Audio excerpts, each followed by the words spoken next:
नमस्कार। जागरण new media के लोकप्रिय कार्यक्रम जागरण डायलॉग्स में आप सबका स्वागत है। इस कार्यक्रम में हम विशेषज्ञों के साथ ऐसे विषय पर चर्चा करते हैं जो आपके फायदे से जुड़ी होती है। इस क्रम में आज हम बातचीत करेंगे बेटी के सुनहरे भविष्य के लिए निवेश के उपलब्ध विकल्पों पर, ताकि उनकी पढ़ाई और शादी में होने वाले खर्चों की चिंता न करनी पड़े। अगर आपका भी कोई सवाल है तो आप कमेंट बॉक्स में पूछ सकते हैं।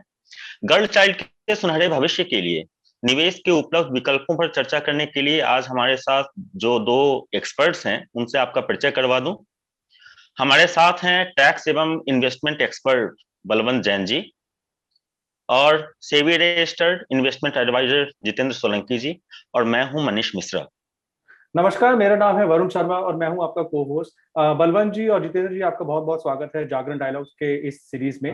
मेरा पहला सवाल जितेंद्र जी आपके साथ में है। जैसे मनीष जी ने बताया, आज का हमारा जो ये प्रोग्राम है, ये वुमेन चाइल्ड स्पेशल का हमारा ये प्रोग्राम है, जिसमें हम अपने दर्शकों से शेयर करेंगे इंफॉर्मेशन आपके माध्यम से कि उनके लिए क्या बेहतर जरिए हैं इन्वेस्टमेंट करने के लिए, ताकि वो फ्यूचर अपना सिक्योर कर सके, एजुकेशन को लेके, मैरिज को लेके, और जो भी उनका मतलब उनके किड्स प्लान करते हैं, स्पेशली द वुमेन के अगर हम बात करिए तो मैं सबसे पहले स्टार्ट करूंगा पीपीएफ से। जितेंद्र जी, आप कितना सजेस्ट करते हैं पीपीएफ को, अगर as soon as a kid is born in the family, तो उसके लिए मिनिमम रिक्वायरमेंट क्या होता है? कोई एज होती है कि इतने से पहले आप पीपीएफ में नहीं इन्वेस्ट कर सकते? वो हमारे दर्शकों के साथ में शेयर करिए। देखिए, पब्लिक प्रोविडेंट फंड एक बड़ा अच्छा निवेश का विकल्प है और इसमें कोई एज स्पेसिफिक क्राइटेरिया नहीं है। आप बच्चे के नाम पे पीपीएफ अकाउंट शुरू कर सकते हैं और बच्चा मेजर होने के बाद पीपीएफ अकाउंट खुद भी जो है जारी रख सकता है, जब तक वो जारी रखना चाहे। तो पब्लिक प्रोविडेंट फंड, और शुरू से ही पब्लिक प्रोविडेंट फंड जो है एक बहुत ही अच्छी बेहतरीन स्कीम रही है। और इसका एक सबसे बड़ा जो कारण है वो ये कि जो इसमें रिटर्न आपको मिलता है वो एक तो टैक्स एग्जेम्प्टेड होता है और दूसरा कंपाउंडिंग रिटर्न्स होते हैं, जिसकी वजह से पीपीएफ में जो एक्यूमुलेशन होता है वो अच्छा होता है। 15 साल की स्कीम है। 15 साल के बाद 5-5 साल के ब्लॉक में आप जब तक इसको कंटिन्यू करना चाहे कर सकते हैं और आपको वही इंटरेस्ट रेट मिलता रहेगा। आज की डेट में इंटरेस्ट रेट जो है सरकार तय करती है और ये घटता बढ़ता रहता है। बट फिर भी अगर लंबी अवधि के विकल्प को हम सोचें तो पब्लिक प्रोविडेंट फंड एक बड़ा ही अच्छा विकल्प निकल के आता है, खासकर जब आप बड़े ही शुरुआती स्टेज में अगर निवेश करना शुरू करते हैं। मान लीजिए आपने जो है 1 साल या 2 साल की है ना उम्र में ही वो निवेश करना जो है शुरू कर दिया, तो जब तक बच्चा जो है 15 साल के बाद जब तक वो एजुकेशन की स्टेज पे पहुंचेगा तब तक आप जो है उसमें एक अच्छी राशि एक्यूमुलेट कर चुके होंगे।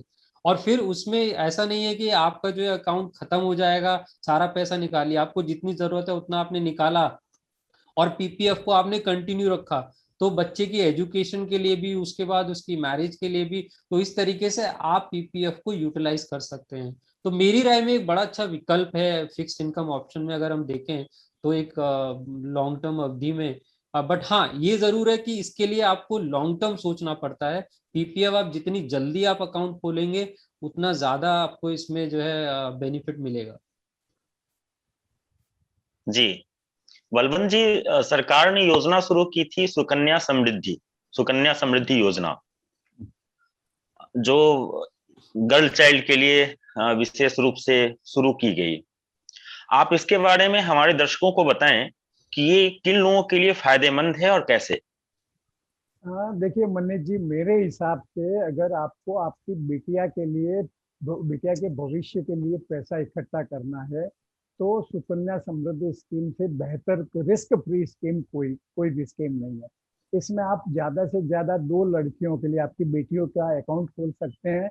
उनका 10 साल पूरा होने के पहले, मतलब उनकी उम्र 10 साल पूरी हो उसके पहले आप उनका अकाउंट खोल सकते हैं। उसमें आप सालाना 1.5 लाख रुपए तक पैसा जमा करा सकते हैं, या पैसा 15 साल तक जमा कराया जा सकता है। और जितनी भी गवर्नमेंट की सेविंग की स्कीम है उसमें सबसे ज्यादा ब्याज इसमें मिलता है। जैसे पीपीएफ का जितेंद्र जी ने बताया, उस पर जो ब्याज है वो 7.1% है, जबकि ये सुकन्या समृद्धि स्कीम में 7.6% है। और यह जो इंटरेस्ट का जो गैप है वो करीब करीब रहता ही है। और जो इंटरेस्ट है वो हर क्वार्टर गवर्नमेंट अनाउंस करती है आपको, मतलब depending on the market interest का क्या मार्केट साइकिल है उसके हिसाब से ऊपर नीचे होता रहता है। परंतु अभी जैसे इंटरेस्ट इतना बॉटम आउट हो गया, उसके बावजूद भी अगर आपको इस स्कीम पे 7.6% बढ़ रहा है, तो भविष्य में जब इंटरेस्ट रेट का साइकिल रिवर्स होगा तो आपको इससे भी ज्यादा इंटरेस्ट मिलने की संभावना है।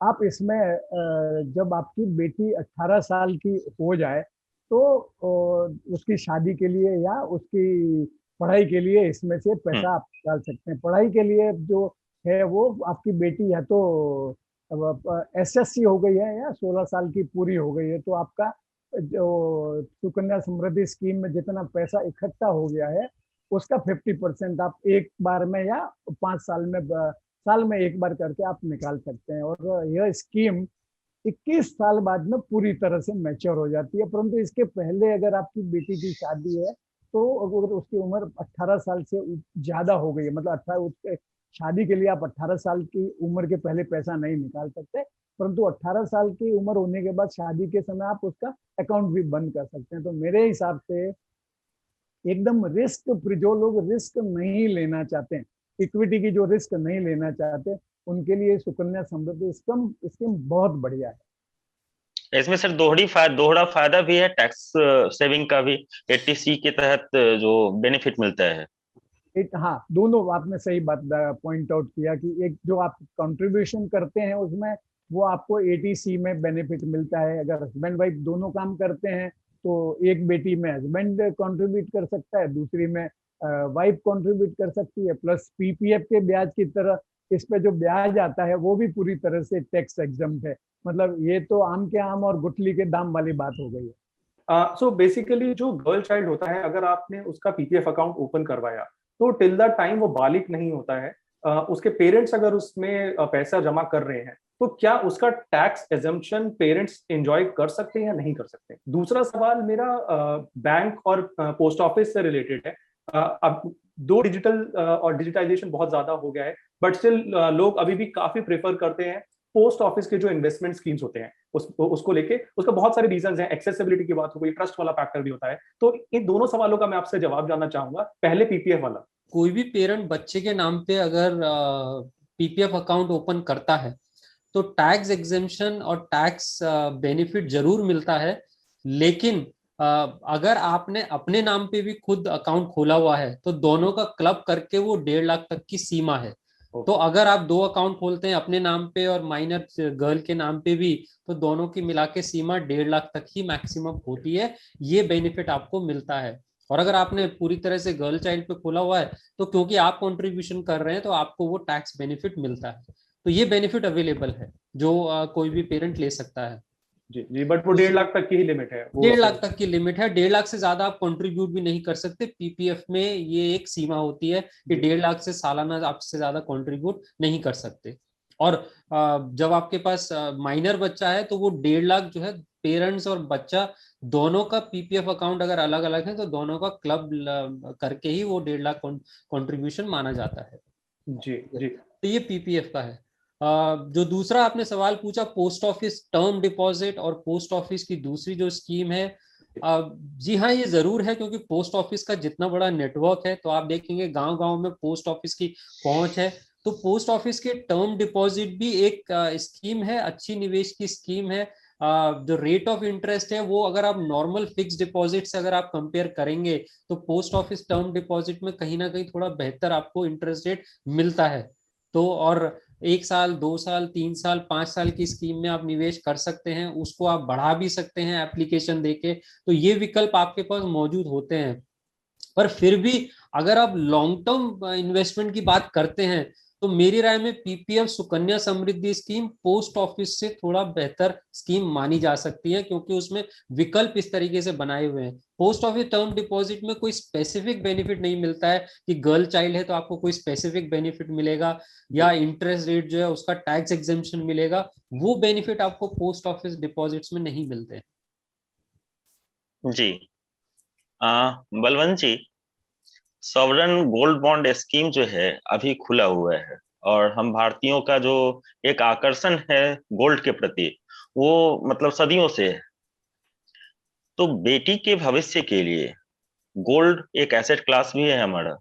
सॉवरेन गोल्ड बॉन्ड स्कीम में इन्वेस्ट करना कितना मतलब तर्कसंगत रहेगा? देखिए मनीष जी, ऐसा है कि आप फिजिकल गो आपके पास दो ऑप्शन है, या तो आप फिजिकल गोल्ड खरीदें, या जैसे सॉवरेन गोल्ड बॉन्ड या दूसरे इलेक्ट्रॉनिक जैसे गोल्ड ईटीएफ वगैरह या गोल्ड फंड में पैसा डालें।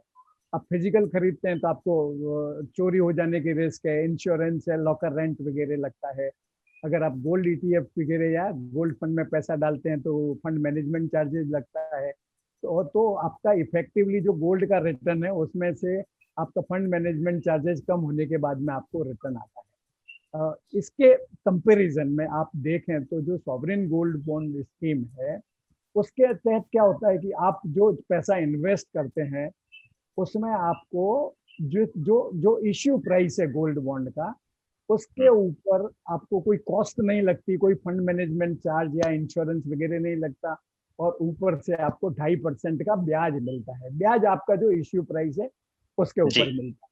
इसके अलावा दूसरा जो बेनिफिट है इसका कि आपने जो gold bond sovereign gold bond में इन्वेस्ट किया है उसका जो पैसा आपको 8 साल इसका टेन्योर है, 8 साल के बाद मैच्योरिटी पे जो पैसा मिलता है और इस बीच जितना भी एप्रिसिएशन हुआ है जिसको अपन इनकम टैक्स की भाषा में कैपिटल गेन कहते हैं, वो पूरी तरह से टैक्स एग्जम्प्ट है। मतलब वापिस इसमें भी आम के आम और गुठली के दाम है। मतलब आपको एक पैसा ब्याज भी मिलता है आपके गोल्ड के इन्वेस्टमेंट पे, और जो कैपिटल गेन होता है वो पूरी तरह से टैक्स एग्जम्प्ट है।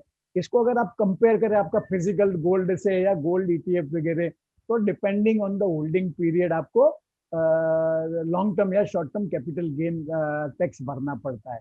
परंतु एक एक बात और बताऊंगा मैं आपको, जैसे इसका होल्डिंग पीरियड 8 साल है और लिक्विडिटी है सॉवरेन गोल्ड बॉन्ड की। अगर आप कभी भी आपको पैसे की जरूरत हो तो आप स्टॉक एक्सचेंज में ये लिस्टेड है तो आप वहां बेच सकते हैं उनको। परंतु एक बात मैं पॉइंट आउट करना चाहूंगा कि अगर आप आपके गोल्ड बॉन्ड अगर स्टॉक एक्सचेंज पे बेचते हैं तो उस पर वो जो कैपिटल गेन्स का एग्जम्पशन नहीं है। तो आप अपनी बच्ची की शादी के पीरियड को इस तरह से कोइंसाइड कर सकते हैं कि आपका जो सॉवरेन गोल्ड बॉन्ड का इन्वेस्टमेंट है उसके मैच्योरिटी के आसपास आपको बेटी की शादी के समय पैसा मिल जाए। इसमें सॉवरेन गोल्ड बॉन्ड में आपको फिजिकल गोल्ड की डिलीवरी का कोई ऑप्शन नहीं है, जो आपका ईटीएफ गोल्ड ईटीएफ और गोल्ड फंड में आपके पास ऑप्शन है। आप मतलब मॉनेटरी रिडेम्पशन भी करा सकते हैं या आपको फिजिकल गोल्ड भी ले सकते हैं। इसमें आपको फिजिकल गोल्ड नहीं मिलता, परंतु चूंकि आपके पास आपको ब्याज मिलता है 2.5% का, आपको रिडेम्पशन पर टैक्स एग्जम्पशन मिलता है। तो जब आपको रिडेम्पशन पर जब पैसा आता है आपके हाथ में, उससे मार्केट में जाके आप गोल्ड खरीद सकते हैं और जो आपको बेटी को देना है आप दे सकते हैं। तो मेरे और इसके अलावा आपको मतलब जैसे इन्वेस्टमेंट का एक बेसिक प्रिंसिपल है कि don't put all your eggs in one basket. तो आपको डाइवर्सिफिकेशन करना जरूरी है। 3 मेजर एसेट क्लास है, इक्विटी है, डेट है और गोल्ड है।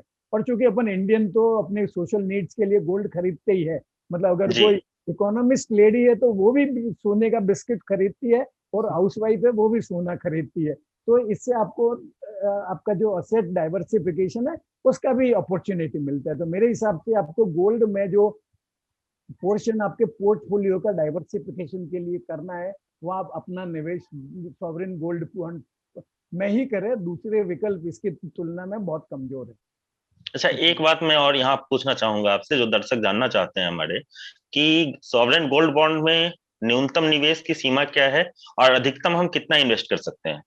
तो बहुत बढ़िया प्रश्न पूछा आपने। देखिए ऐसा है कि न्यूनतम सीमा है 1 ग्राम की, तो मतलब आप 1 ग्राम के बॉन्ड भी खरीद सकते हैं।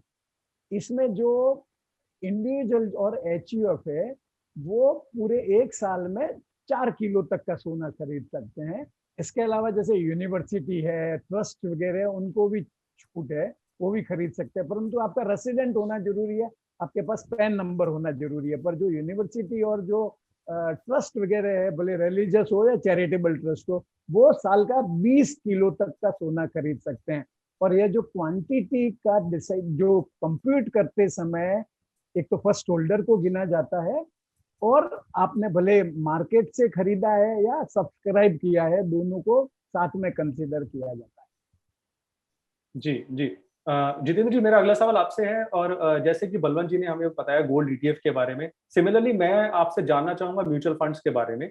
और म्यूचुअल फंड्स में आप क्या सजेस्ट करेंगे कि जो टैक्स सेविंग फंड्स हैं, क्या उसमें लोग इन्वेस्ट करें ताकि उन्हें बेनिफिट मिल पाए इन्वेस्टमेंट के साथ साथ टैक्स सेविंग में, या फिर आप उन्हें सजेस्ट करेंगे कि वो डायरेक्ट इक्विटी में ही इन्वेस्ट करें? देखिए, मेरी राय में अगर आप म्यूचुअल फंड की बात करते हैं तो दो तरह के विकल्प आपके पास मौजूद हैं, खासकर जब चिल्ड्रन की बात आती है। जी। एक तो आपका वो चिल्ड्रन गिफ्ट फंड की तरह होते हैं, चिल्ड्रन म्यूचुअल फंड स्कीम, जो अगर आमतौर पे देखें तो वो हाइब्रिड फंड ही कैटेगरी होती है, जिसमें इक्विटी और डेट का मिक्स होता है। और उसमें किसी फंड में डेट ज्यादा हो सकता है, किसी फंड में इक्विटी ज्यादा हो सकता है। सिर्फ जो एक विकल्प उसमें होता है जो बच्चों के लिए अट्रैक्शन होता है निवेश के लिए, वो ये कि उसमें 18 साल तक का लॉक इन हो जाता है। तो यानी कि पैसा जो है, आप जब बच्चा 18 साल का होगा उसके बाद आप उसमें से निकाल सकते हैं। बट मेरी राय में क्या होता है कि जब आपको कितना निवेश करना है और उस निवेश में आप पूरा का पूरा पैसा जो है चिल्ड्रन गिफ्ट फंड में डाल दें, या उस पैसे से आप एक इक्विटी के अंदर बेहतर पोर्टफोलियो बना सकते हैं। इक्विटी है, इक्विटी के अंदर अलग अलग तरह की कैटेगरीज होती हैं, कहीं लार्ज कैप है, कहीं मिड कैप है, आज की डेट में इंडेक्स फंड्स हैं, उसके अंदर भी विकल्प हैं। तो मेरी राय में आप जब पैसे को निवेश करते हैं लंबी अवधि के लिए, खासकर इक्विटी के अंदर, तो इक्विटी में एक बेहतर पोर्टफोलियो बनाने के आपके पास विकल्प होता है, जिसमें कि आप मार्केट के जो डिफरेंट कैटेगरीज हैं उसमें जो है आप अपॉर्चुनिटी खोज सकते हैं। तो आपने एक लार्ज, मल्टी, मिड, स्मॉल, इस तरह से आपने कंबाइन करके एक बेहतरीन पोर्टफोलियो बना लिया। और जहां तक बच्चों की लॉक इन पीरियड या इसकी बात है, तो एक normal equity mutual fund scheme में जो ओपन एंडेड है उसमें कोई लॉक इन नहीं रहता है। तो एक डिसिप्लिन आपको बना के चलना पड़ेगा कि ये बच्चे के लिए है, तो 18 साल से पहले जो है इसमें से कहीं निकासी नहीं होगी, किसी अगर कोई और जरूरत आ जाती है तो इसको नहीं टच किया जाएगा। वो एक डिसिप्लिन बना के चलना पड़ता है। बट मेरी राय में open ended equity mutual fund scheme ज्यादा बेहतर है, क्योंकि आप उसमें अपने हिसाब से, अपनी रिस्क के हिसाब से आप एक खुद पोर्टफोलियो बना सकते हैं। जी, बट उसमें एक आपको एक डिसिप्लिन मेंटेन रखना पड़ेगा, जैसे कि आपने कहा। बिल्कुल, वो डिसिप्लिन चाहिए, क्योंकि ओपन एंडेड है, कहने को आपने आज रिडीम किया, परसों पैसा आ गया आपके अकाउंट में, इतना लिक्विडिटी होता है, कोई लॉक इन पीरियड नहीं होता है। तो वो डिसिप्लिन आपकी तरफ से चाहिए। अगर आप डिसिप्लिन बना सकते हैं तो open ended equity mutual fund scheme में एक बेहतर पोर्टफोलियो बनाया जा सकता है। जितेंद्र जी, मतलब दर्शक हमारे जानना चाहते हैं कि इतने सारे विषयों पर हमने चर्चा कर ली, जो ऑप्शंस हैं इन्वेस्टमेंट के उस पर चर्चा कर ली। बहुत पॉपुलर है चिल्ड्रन इंश्योरेंस पॉलिसीज। जो इंश्योरेंस कंपनीज जो हैं वो एंडोमेंट पॉलिसीज भी हैं, और वो यूनिट लिंक्ड इंश्योरेंस प्लान्स भी हैं। तो दो बातें हैं यहाँ पे, दो बातें जो हमारे दर्शक जानना चाहते हैं। पहला, कि ऐसी जो पॉलिसीज है जो चिल्ड्रन के नाम से आती है, उनमें किन लोगों को निवेश करना चाहिए, पहला। दूसरा, कि अगर उसमें इन्वेस्टमेंट करना ही है और करने का तय कर लिया है कि आपके क्राइटेरिया के अनुसार वो सही बैठ रहा है, वो पॉलिसी सही है, तो पॉलिसी में किन फीचर्स पर गौर किया जाना चाहिए? ओके, देखिए Manish ji, children insurance policies में एक बड़ा अट्रैक्टिव फीचर है जो सबको लुभाता है, सभी पेरेंट्स को। वो ये कि अगर अकस्मात मृत्यु हो जाती है पेरेंट्स की, तो उसके अंदर एक वेवर ऑफ प्रीमियम बेनिफिट होता है। यानी कि आपका जो फ्यूचर प्रीमियम है वो वेव हो जाता है, लेकिन आपकी मैच्योरिटी पे कोई इंपैक्ट नहीं आता है, आपको उतनी ही मैच्योरिटी मिलती है। ये एक बड़ा अट्रैक्टिव फीचर है चिल्ड्रन इंश्योरेंस पॉलिसीज के अंदर। अब हम आते हैं कि क्या इसमें निवेश करना चाहिए। मेरी राय में अगर आप ट्रेडिशनल एंडोमेंट प्लान्स लेते हैं तो कहीं ना कहीं वो आपके जो बच्चे की, क्योंकि आपको कितना निवेश करना है, कितना पैसा आपको चाहिए, ये इस पे निर्भर करेगा कि आपके बच्चे की एजुकेशन कितनी होगी या मैरिज में कितना खर्च होगा। ट्रेडिशनल एंडोमेंट प्लान में क्योंकि रिटर्न कम होता है, तो आपको कंट्रीब्यूट बहुत ज्यादा करना पड़ता है उतना पैसा करने के लिए जितना आपको मैरिज या उस एजुकेशन के लिए चाहिए। अब मसलन आप अगर 30,000 का प्रीमियम देते हैं और उस 30,000 के प्रीमियम पे आप 3-4 लाख की पॉलिसी लेते हैं, तो क्या जो आपको चिल्ड्रन इंश्योरेंस पॉलिसी में जो मैच्योरिटी मिलेगी, क्या वो पर्याप्त होगी या नहीं, वो आपको देखना होता है। अब जो मैच होगा वो ये कि रिटर्न अगर आपका बेहतर है तो आप कम कंट्रीब्यूशन के साथ ज्यादा एक्यूमुलेट कर सकते हैं। लेकिन अगर रिटर्न कम होगा किसी भी प्रोडक्ट में, तो आपको कंट्रीब्यूट उतना ही ज्यादा करना पड़ेगा। तो ये एग्जैक्टली। फीचर जरूर अट्रैक्टिव है, पर मेरी राय में आपको ये देखना चाहिए कि क्या जितना मैं कंट्रीब्यूट कर सकता हूं, जितनी मेरी क्षमता है, इसमें क्या उतना फंड एक्यूमुलेट हो सकता है। अगर हो सकता है तो प्रोडक्ट अच्छा होगा आपके लिए, लेकिन नहीं हो सकता तो आपको निवेश के दूसरे विकल्प भी ढूंढने पड़ेंगे। अब वो दूसरे विकल्प ऑल्टरनेटिव जैसे कि म्यूचुअल फंड हो गया। अब अगर आप म्यूचुअल फंड में निवेश करते हैं और एक टर्म इंश्योरेंस बाय करते हैं जो कम प्रीमियम पे आपको मिल सकता है, तो ये दोनों विकल्प आपके लिए बेहतर हो सकते हैं। क्योंकि टर्म इंश्योरेंस जो 30,000 के प्रीमियम में आप 3 लाख की पॉलिसी लेंगे, उसी प्रीमियम में आप 1 करोड़ का टर्म इंश्योरेंस भी ले सकते हैं। तो अगर अकस्मात मृत्यु होती है तो बच्चों की एजुकेशन मैरिज के लिए सीधा 1 करोड़ का फंड फैमिली के पास अवेलेबल होगा, तो वो आपको वो कहीं ज्यादा मिल रहा है।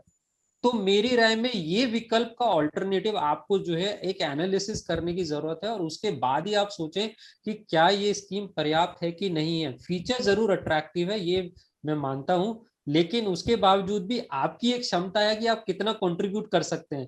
बच्चे की एजुकेशन के लिए आपको 15 लाख चाहिए, लेकिन आप इतना ही कंट्रीब्यूट कर सकते हैं कि उस इंश्योरेंस पॉलिसी में 6 या 7 लाख तक ही एक्यूमुलेट होगा। तो वो जो डिफरेंस है 9 लाख का, वो आप कहाँ से लेके आएंगे, है ना। और क्या कि 30,000 के प्रीमियम के बाद उतना पैसा आपके पास बचेगा कि आप जो उतना एक्यूमुलेट कर सकें। तो ये एक एनालिसिस करने के बाद ही आप किसी इंश्योरेंस पॉलिसी में निवेश करें। जी जी। बलवंत जी, मेरा अगला सवाल आपसे है। हमारे व्यूअर का क्वेश्चन आया है कि वो महीने के 8,000 रुपए इन्वेस्ट करना चाहते हैं फॉर गर्ल चाइल्ड, और अगले 18 साल तक वो उसमें इन्वेस्ट करना चाहते हैं। तो वो जानना चाहते हैं कि जितना अभी हम लोगों ने अलग अलग चीजें डिस्कस करी हैं, तो आपके हिसाब से उसमें से सबसे अच्छा ऑप्शन क्या रहेगा यदि वो 8,000 रुपए महीना इन्वेस्ट करना चाहते हैं? देखिए, ऐसा है वरुण जी कि बहुत सारे एस्पेक्ट है। जी मतलब सामने वाले का रिस्क प्रोफाइल क्या है, टैक्स पेयर है या नहीं है। जी जैसे अगर उनकी रिस्क लेने की एबिलिटी है तो वो ईएलएसएस में पैसा डालें, उसमें आपको टैक्स बेनिफिट भी मिल जाएगा। और जो ट्रेडिशनली हिस्टोरिकली करीब करीब 15-16% के आसपास आपको रिटर्न मिला है। परंतु अगर आपकी रिस्क लेने की एबिलिटी नहीं है, मतलब डरपोक व्यक्ति है कि नहीं भाई अपने को रिस्क नहीं लेने का, तो आपके लिए अगर डॉटर चाइल्ड गर्ल चाइल्ड है तो आप सुकन्या समृद्धि स्कीम में पैसा डाल सकते हैं। अगर आपकी डॉटर के लिए आपका मतलब ये प्लान है, आप एक काम कर सकते हैं, आप ईएलएसएस का और टर्म प्लान का कॉम्बो ले लें। तो जिससे आपको जितना पैसा इकट्ठा करना उतने का टर्म प्लान खरीद ले उस स्पेसिफिक गोल के लिए, और साथ में आप ईएलएसएस में एसआईपी करते जाए। अगर आपको कुछ हो गया तो आपको गर्ल डॉटर को जितना पैसा चाहिए वो आपको टर्म प्लान से मिल जाएगा। और इसी तरह अगर कुछ नहीं हुआ तो उतना टारगेट का पैसा 15-16% CAGR एनुअलाइज रिटर्न के साथ में आपको वहां से ईएलएसएस से मिल जाएगा। तो यहाँ पे भी मतलब सोने में सुहागे वाली बात है। मतलब और मैं बाकी व्यूअर्स को भी एक बात कहना चाहूंगा कि आप इंश्योरेंस और इन्वेस्टमेंट को कभी भी मिक्स नहीं करें। मतलब ये जैसे आप अपन लोग मीठा खाने के भी शौकीन है और तीखा खाने के भी शौकीन है, पर उसके दोनों के कौर अलग अलग लेते हैं। दोनों एक साथ मिक्स करके एक कौर नहीं लेते हैं। तो अगर आपको इंश्योरेंस लेना है तो मैं आपको थंब रूल बता देता हूँ कि प्योर टर्म प्लान खरीदने का और कुछ नहीं खरीदने का। और इन्वेस्टमेंट करना है तो आपके रिस्क प्रोफाइल के बेसिस पे आप डिसाइड करिए। डेट प्रोडक्ट है जैसे पीपीएफ है, सुकन्या समृद्धि स्कीम है, और आप रिस्क ले सकते हैं तो इक्विटी की म्यूचुअल फंड में पैसा डालिए। आप डायरेक्ट इक्विटी भी नहीं कीजिए क्योंकि वो फुल टाइम जॉब है और उसमें जनरली लोग अपने हाथ जला के बाद में ही सीखते हैं। तो अगर किसी हमारे जैसे लोग अगर कह रहे हैं कि हमने एक बार हाथ जला दिए, तो आप जरूरी नहीं कि हाथ जला के ही सीखें। जी बिल्कुल, आपने बड़ी अच्छी सलाह दी है कि इक्विटी में डायरेक्ट इन्वेस्टमेंट से बेहतर है कि आप म्यूचुअल फंड के जरिए इन्वेस्ट करें इक्विटी में, क्योंकि जो प्रोफेशनल्स होते हैं वो उसको मैनेज करते हैं और रिटर्न जनरेट करते हैं, जिसमें आपकी भी हिस्सेदारी होती है। दर्शकों को हम बता दें कि आज का हमारा ये कार्यक्रम जो है वो गर्ल चाइल्ड यानी बेटी के सुनहरे भविष्य के लिए निवेश कहाँ करें, इस विषय पर है। और हमारे एक्सपर्ट्स जितेंद्र जी और बलवंत जी इस पर अपने विचार दे रहे हैं, और उम्मीद है कि आपको इससे लाभ होगा। एक चीज की चर्चा करना चाहेंगे कि म्यूचुअल फंड की आपने बात की, इक्विटी म्यूचुअल फंड की, यहाँ जो इन्वेस्टमेंट का तरीका हो वो क्या होना चाहिए, सिप के जरिए करें या एक मुश्त? मनीष जी, ये तो देखिए ऐसा है कि बहुत वॉलेटाइल प्रोडक्ट है इक्विटी म्यूचुअल फंड, या for that matter equity market. तो अगर आप एक साथ पैसा कभी भी नहीं डालें, मतलब आपको अगर लगता है कि बहुत बढ़ जाएगा, तो भी वो रिस्क नहीं ले। मैं आपको एक उदाहरण देता हूँ। 2008 में जनवरी के आसपास सेंसेक्स 21,000 था, और वो अक्टूबर में 8,000 से नीचे चला गया। मतलब देखिए आप कितना कम हो गया। तो जिन्होंने जनवरी में लमसम पैसा डाला था, उनको 2013-14 तक वेट करना पड़ा अपना कैपिटल रिकवर करने के लिए। तो इक्विटी में आपको जो इन्वेस्टमेंट करना है, आप एसआईपी के जरिए ही करिए। एसआईपी के जरिए इन्वेस्ट करने से आपको जो रुपी कॉस्ट एवरेजिंग बोलते हैं, उसका फायदा होता है। मतलब अगर भाव बढ़ गया है, आपकी एनएवी बढ़ गई है, तो आपका जो एग्जिस्टिंग इन्वेस्टमेंट है उसका वो मार्केट वैल्यू बढ़ जाता है, और आप इफेक्टिवली कम रिस्क लेते हैं। मतलब आपको कम यूनिट खरीदी जाती है। और मार्केट अगर नीचे चला गया और एनएवी नीचे चला गया, तो आपको उसी सम में, जैसे 1,000 है, 5,000 है, 10,000 में आपको ज्यादा यूनिट साथ में आ जाएगी। तो मतलब यहाँ पे भी मैं वही रिपीट करना चाहूंगा, दोनों दोनों साइड के लाभ है आप। सर, एक दर्शक का प्रश्न हम लेना चाहेंगे यहाँ पर। उन्होंने पूछा है कि उन्होंने अपनी डॉटर के लिए 7 लाख रुपए मतलब बचा कर रखा हुआ है, तो उसका वो इन्वेस्टमेंट म्यूचुअल फंड में सिप के जरिए कैसे करें? देखिए ऐसा है मनीष जी, की जैसे मैंने बताया, लमसम तो नहीं डालना है। तो आप जो एक बड़ी अमाउंट है, तो आप एक काम कर सकते हैं कि आप दो या तीन स्कीम अलग अलग कैटेगरी की सिलेक्ट कर ले, अलग अलग फंड हाउसेज की। और वो पैसा जो 3 भाग में डिवाइड करके उन म्यूचुअल फंड के लिक्विड फंड में डाल दें। और लिक्विड फंड से जो पैसा आपका मंथली एसआईपी है, मैं एडवाइज करूंगा कि आप 18 इस भाग को जो पैसा इन्वेस्ट करना है उसको 18 भाग में डिवाइड कर दे, और 18 एसआईपी करें मंथली। तो आप वहां से एसआईपी तो नहीं होगी, क्योंकि आप सेविंग में रखेंगे तो आपको पैसा ब्याज कम मिलेगा। आप लिक्विड में पैसा ट्रांसफर कर दीजिए। और वहां से एक स्कीम होती है जहाँ एसटीपी, सिस्टमेटिक ट्रांसफर प्लान है, जिसमें आपको जो पैसा आपको निवेश करना है वो आपके बैंक अकाउंट में डेबिट नहीं होगा, और आपकी जो लिक्विड फंड है उसमें से कम होता जाएगा। तो इसमें आपको ब्याज भी मिल जाएगा और ऑटोमेट भी हो जाएगा आपका इन्वेस्टमेंट। जी जी।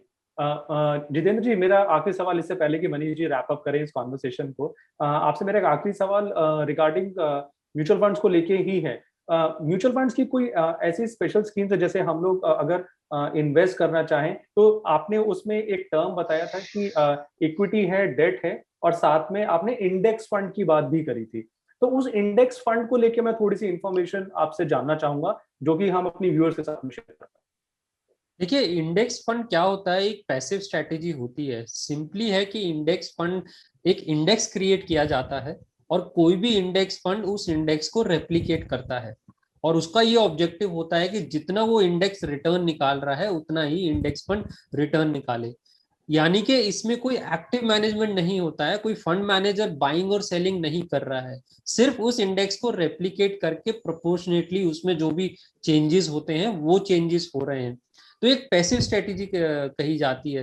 होता क्या है कि जहां एक्टिव फंड मैनेजमेंट है वहां पे फंड मैनेजर पे रिलायंस बहुत ज्यादा होता है कि फंड मैनेजर किस तरीके से मैनेज करेगा, हैं। क्या इन्वेस्टमेंट फिलॉसफी होगी, उन सब पे मैटर करता है।